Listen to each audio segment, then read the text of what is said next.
एक खोटं बोलू बाई, दोन खोटं बोलू, दोन खोटं बोलू बाई, तीन खोटं बोलू. 12 चौकी वाडा, दारात गाडी घोडा, घोड्याला खायला पुरण पोळी, बाई रुपेरी थोडा. आडबाई आडोनी आडाचं पाणी काढोनी, कळशी भरते सोन्याची सून थोरा मोठ्याची. असं सासर नको ग बाई, नाव नुसतं मोठं, नाव नुसतं मोठं, ज्याचं लक्षण बारी खोट. पैलमा गणेश देवा, माझा खेळ मांडला, करीन तुझी सेवा, करीन तुझी सेवा, मला हवा करतार, चंद्रपोळी चौकडीत माझा संसार. 3 दगडांची चूल फुंकले निखारे, मुठभर जोंधळात सुख माझे सारे. नांदा सौख्य भरे, नांदा सौख्य भरे, नांदा सौख्य भरे, नांदा सौख्य भरे. काय सांगताय काय आई? ललिता ताई आणि माधवराव असे हे सगळं खरं आहे ना? म्हणजे माझा विश्वासच बसत नाहीये. मी माझी पोर हे लग्न झाल्या दिवसापासून सहन करते. फार वाईट असतात हो या मुली. जीवाला जीव लावतात आणि स्वतःचा जीव घुसमटला तरी सांगत नाही. बघा, जे वाईट होतं ते घडून गेलंय ना. आता सगळं विसरा आणि मोठ्या मनानं चुकलेल्यांना माफ करा. मी सुद्धा किती बावळट आहे. स्वानंदी सुखात आहे असं समजत राहिलं इतके दिवस. काही कुणी बावळट नाहीये. आणि हे बघा, आपलं जग वेगळं आहे. त्या जागीरदारांच्या दुनियेमध्ये चांगुलपणाला बावळटपणा म्हणतात, म्हणून त्या एकट्या आहेत. आपण नाही एकटे पडलो. आई, आणि अशा माणसांना आपण मुलगी दिली आपली नाही. अशा माणसांना नाही. आपण नीलला दिली आहे मुलगी, आणि लाखात एक जावई आहे आपला. भांगेत तुळस उगवावी ना, तशी दोन्ही मुलं ललिताबाईंच्या पोटी जन्माला आली. मला तर आता वेगळीच काळजी लागली. आपल्या घरातले दोघं भाऊ आणि आपल्या दोन्ही मुली संपदाला सोडायला विमानतळावर गेले. आता ते आल्यावर त्यांना काय उत्तर देणार होत आपण? हे बघा, तुम्ही दोघी समंजस आहात. कुठलीही गंभीर गोष्ट आपल्या नवऱ्याला सोपी करून सांगायची असते. म्हणजे काय? आपली पोर या संकटातून बाहेर पडलीये, तेव्हा तिच्या सोबत तिचा नवरा, दीर, जाऊबाई हे काही कमी आहे का आपल्यासाठी? अगं, तुम्हालाच एवढा धसका बसलाय तर त्या नीलची काय अवस्था झाली असेल? आयुष्यभर आईला पुजलंय त्यांनी. आणि त्यात भाऊजींनी त्याला काही विचारलं, म्हणजे जाब विचारला किंवा बोलले ना, तर अगदी कोलमडून जाईल होतो. असा विचार करा, जर माझ्या हातून असं काही घडलं असतं आणि तुम्हा सगळ्यांना अनिताच्या घरी जाऊन राहावं लागलं असतं, तर तुमच्या मनाची काय अवस्था झाली असती? तुम्हाला काय म्हणायचं ते माझ्या लक्षात येतंय आई. अशा स्थितीत ती मुलं आपल्या घरी येतील, तेव्हा त्यांच्यावर मायेची फुंकर घाला. उगाच आपलं दुःख पुरवाळत बसू नका.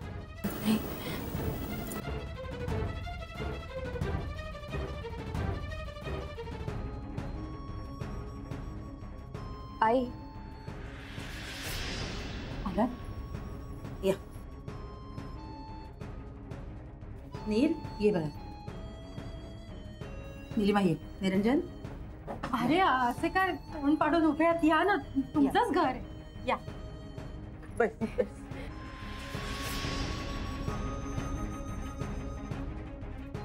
बस निरंजन.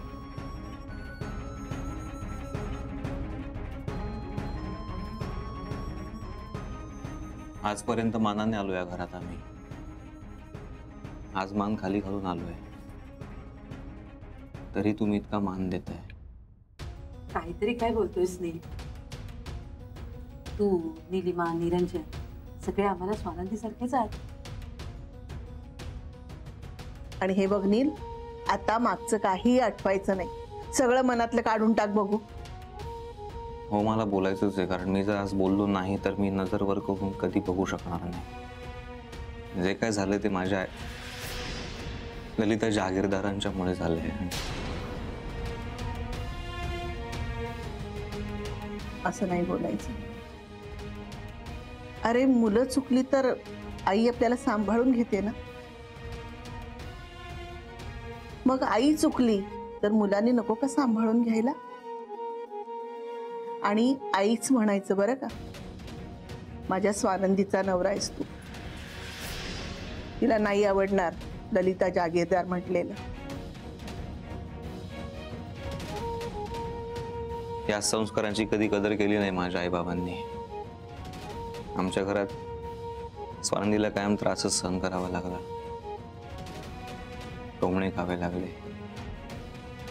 प्रसंगी मीही ओरडलो तिच्यावर. माफ करा मला. आता आठवलं तरी मेल्याहून मेल्यासारखं होतं. पण प्रश्न पडलाय की देव असं का करतो. ही इतकी चांगली आणि माझी आई. दिल. अरे ज्या घरामध्ये असमाधान रखरखाट असतो ना तिथंच देव सावली पाठवतो.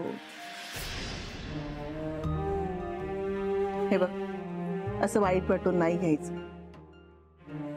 चांगले दिवस जसे राहत नाहीत ना तसे वाईट दिवस सुद्धा नाही राहत. जातील ते. आपण एक मात्र नक्की की हे सगळं जर मला आधी कळलं असतं ना तर मी हिला इतका त्रास नसता सहन करू दिला. हे बघा आता तुम्ही कोणीही कसलाही विचार करू नका. रात्र झाली ना की मन सुद्धा झाकोळलं जात. आपण उद्या सकाळी बोलू. आणि हे जे काही झालं ना त्यात तुमचा कोणाचाच दोष नाहीये. आमचा तुमच्या कोणावरही राग नाहीये. अनिता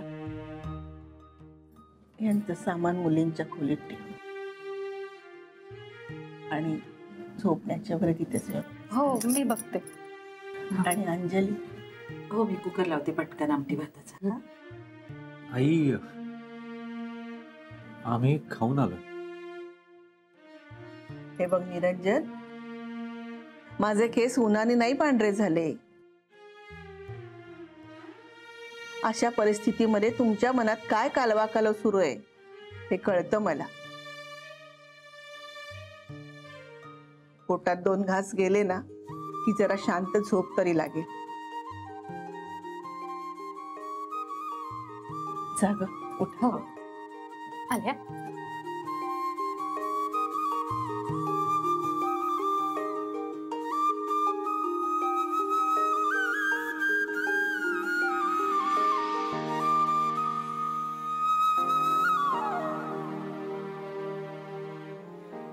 निरंजन नीलिमा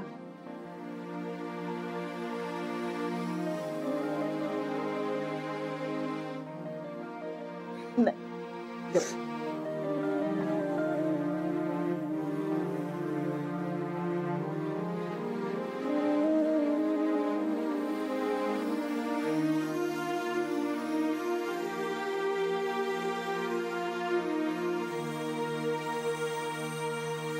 हॅलो.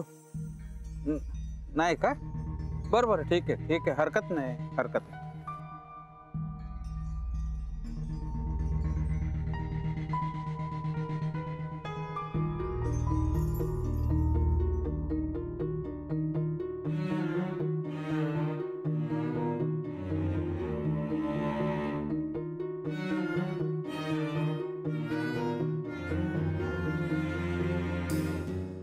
हा हॅलो सुरेश. अरे माधव बोलतोय.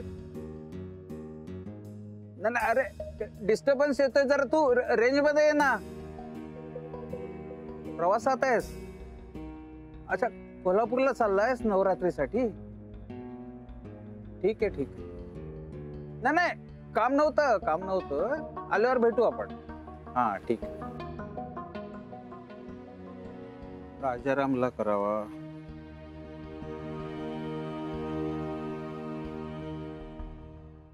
हॅलो राजा भाऊ नमस्कार. काय म्हणताय. पाहुणे आले. अच्छा किती दिवसांसाठी. 15 का. अच्छा नाही सहज फोन केला होता. हा भेटू नंतर.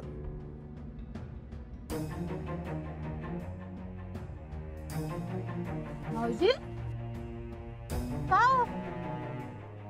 इकडे कुठे निघालात? नाही माहित नाही. म्हणजे म्हणजे ललिताच्या घराला तिच्या खोटेपणाला लाथ मारून ऐटीत बाहेर पडलोय खरा, पण आता कुठे जाणार आहे खरंच माहिती नाही. मुलांचं बरं आहे, ती सगळी गेली आनंदीच्या माहेरी. तुम्ही जायचं होतं मग. मी कुठल्या तोंडाने जाऊ वच्छी मावशी? त्या वसंतरावांना आतापर्यंत मी इतका त्रास दिलाय, त्याची नाचक्की करायचा इतका प्रयत्न केलाय की त्यांची स्वतःची पुण्याई होती ना म्हणून त्यातनं सही सलामत वाचलेत. पण ह्याचा तर सगळ्यांनाच कळलंय माझं कृत्य. हे कळलं तोंड घेऊन कसा जाऊ मी त्यांच्या घरी? देशपांडे मोठ्या मनाचा आहे तो, घेतील तुम्हालाही घरात. तो मेलेल्याला कशाला मारताय वच्छी मावशी? इतकी लाज नाही सोडली असून आतापर्यंत जे जे केलं ना त्या सगळ्याची लाज वाटते आता. कळतंय मला ते भाऊजी, त्याशिवाय घर सोडलं नसतं तुम्ही. का तिटकारा आला ना ललिताच्या खोटेपणाचा की काही विचार न करता घराबाहेर पडलो. त्या लोकांना आतापर्यंत मी इतकं सतावलं, त्यांच्या सुखात उगाच माती कालवायचा प्रयत्न केला, त्यांच्याकडे निर्लज्जपणे कसा जाऊ मी वच्छी मावशी? नाही, त्यापेक्षा हा फुटपाथवर राहील. एवढी तयारी आहे ना तुमची, कशाला फुटपाथवर राहता? चला घरी. नाही नाही, मी ललिताच्या घरात पाऊल सुद्धा टाकणार नाही. माझ्या घरी ठेवाल म्हणजे? माझ्या जानकीताईने तुम्हाला मोठ्या बहिणीप्रमाणे वागवलं, आता मी लहान बहिणीच्या हक्काने सांगते, चला माझ्या घरी. पश्चातापानं पोळलेल्या प्रत्येक माणसाला वच्छीचे दरवाजे उघडेच राहते. आणि तुम्ही तर माझे नातेवाईक आहात भाऊजी. चला घरी, नका वाईट वाटून घेऊ. चला चला चला, असं रस्त्यावर उभं राहायचं असतं का? चला या या.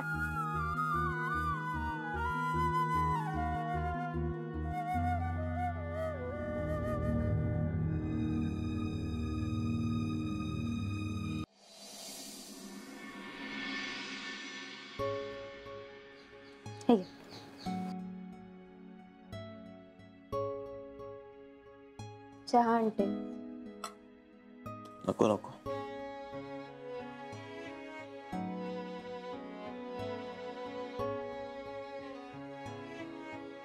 मला कळतंय आता तुमच्या मनात काय सुरू आहे. आईंची आठवण येते ना. नाही, तुला नाही कळणार आणि माझ्या मनात काय चाललंय. तुझे आई वडील आणि माझे आई वडील यात खूप फरक आहे. बरोबर आहे तुमचं.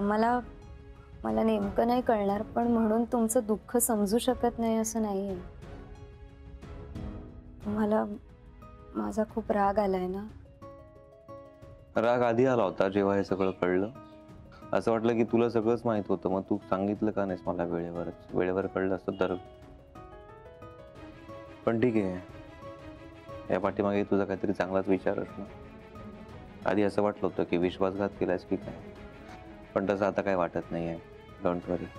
पण खरंच तुम्हाला सहन होणार नाही मला माहित होतं, म्हणून मी गप्प राहिली. पण तू खूप सहन केलंस ना या घरात.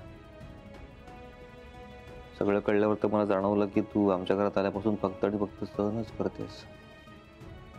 तुझ्या मनाची खूप मोडतोड झाली इथे.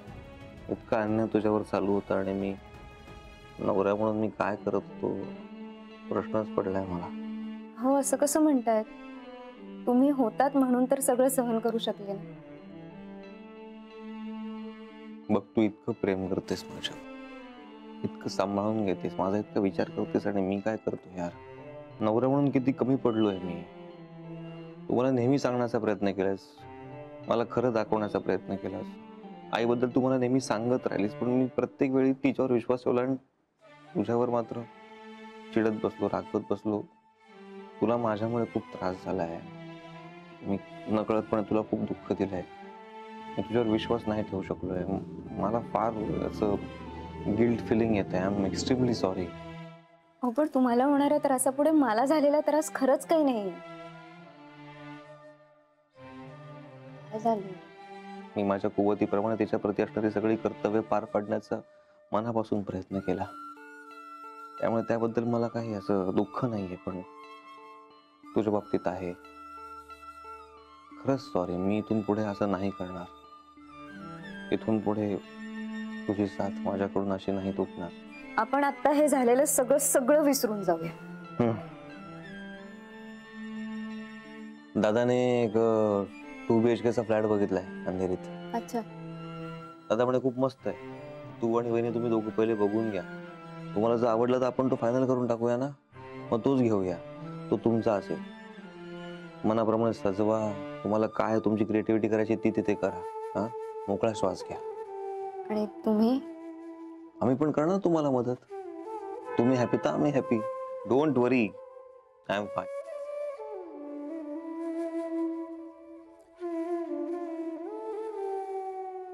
तुम्ही खुश नाही आहात हे माहिती आहे मला. तुम्ही बोलून नाही दाखवलं तरी ते कळते.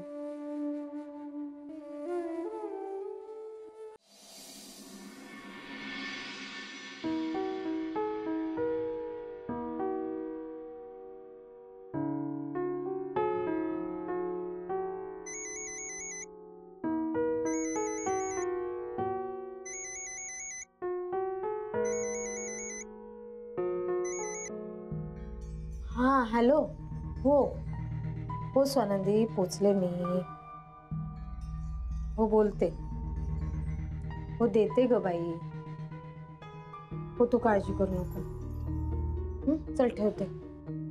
बाय.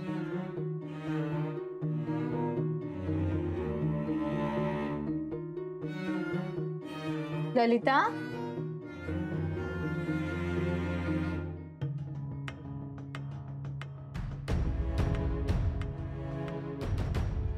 ए ललिता.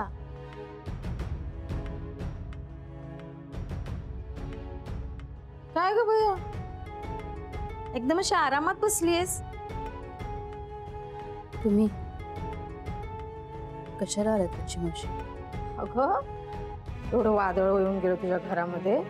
म्हटलं बरीच उलथापालथ झाली असेल घरात आणि तुझ्या मनातही. तू तर मस्त बसलीयस. त्याची मावशी वादळ आलं तरी मोठ्या जणांना काही होत नाही हो. भक्कम असतात त्यांची मुळं. पायाखालच्या जमिनीकडे पण जरा लक्ष दे. नाही तर ती दुभंगून जाईल आणि जाशील खड्ड्यात. जाऊ दे ना बच्ची मावशी. तुम्ही का आलायत? बयो तू इथे आरामात बसलीयस आणि तिकडे तुझ्या सुना कळवळत आहेत. अगं धाकटीने तर नाश्ता पाठवला तुझ्यासाठी. तीच करू शकते. हो तीच करू शकते. डबा पाठवलाय तिने. तुम्ही डबा द्यायला आलात की मला बोलायला आलायत? मला फक्त बाई म्हणून एक प्रश्न पडलाय. तुझी मुलं तुला सोडून गेली. ज्या नवऱ्याच्या साथीने तू एवढी पाप केलीस तो नवरा सुद्धा तुझ्यासाठी थांबला नाही. एकटी एकटी पडली आहे सगळं. तरी तुझ्या नाकावरचा तोरा कमी नाही झाला. हे एवढं सगळं करून काय मिळवलंस ग? मी काही मिळवलं नाही असं वाटतंय ना तुम्हाला?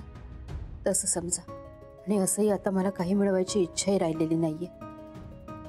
माझ्या नशिबात जे होतं ते मला मिळालं.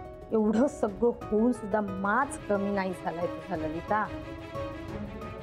दुर्दैवी आहेस ग बयो. खरंच खूप दुर्दैवी आहे. मी तुझ्या ठिकाणी असते ना तर पाय धरले असते माझ्या लेकरांचे. इंद्रनीलचे पाय धरले होते मी तरी सोडून गेला ती मला. रागावून निघून गेला. मी नाही घराबाहेर काढलेलं त्याला. आणि जशी माझी मुलं निघून गेले तशी ती परतही येतील.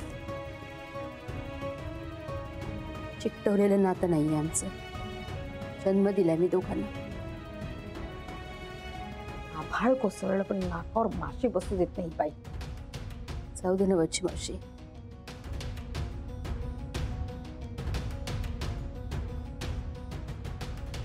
बच्ची मावशी मी ज्या परिस्थितीत आहे त्या परिस्थितीतच मला राहू द्या. मी तुझ्या भल्यासाठीच बोलते. जा तुम्ही. बयो तुझ्याबद्दल मला काहीतरी वाट. जा. बच्ची मावशी तुम्हाला आठवतंय ना आपलं पहिलं भांडण कशामुळे झालं होतं?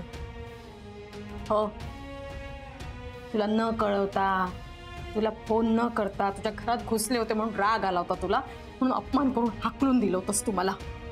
मला तसं पुन्हा काही घडायला नकोय. प्लीज जा तुम्ही. ललिता जा प्लीज.